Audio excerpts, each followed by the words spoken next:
Alors, parmi les techniques classiques en cancérologie, il y a, par analogie avec ce qui se passe dans le domaine de l'infectieux, il y a la chimiothérapie. La chimiothérapie, on injecte une drogue à un patient et ce médicament va détruire les cellules cancéreuses.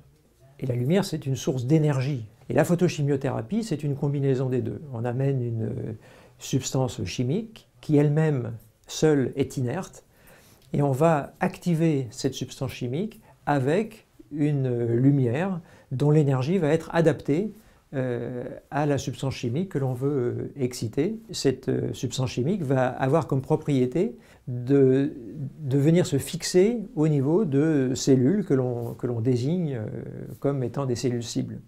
Et l'association des deux va donc amener une destruction relativement sélective, en tous les cas plus sélective, que la chimiothérapie des cellules cibles, et en particulier les applications en cancérologie.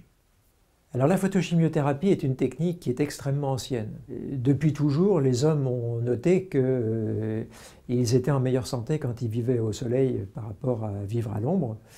Et tout naturellement, la combinaison à la fois de plantes et de lumière s'est faite dans des temps très anciens, en Égypte, en Mésopotamie, à Rome.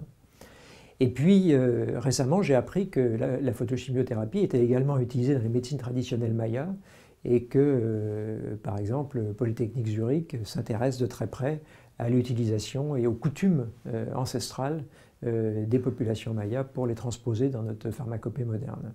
Donc c'est une technique extrêmement ancienne.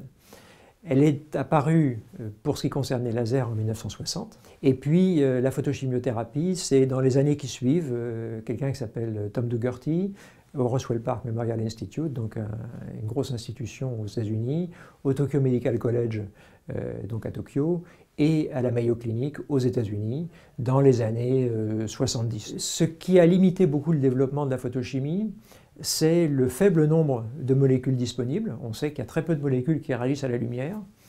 Et c'est un enjeu majeur pour la photochimie de trouver de nouvelles molécules réagissant à la lumière. Et par ailleurs, comme il y a peu de molécules réagissant à la lumière, il y a aussi des investissements financiers qui sont aussi limités, donc un développement qui est relativement lent.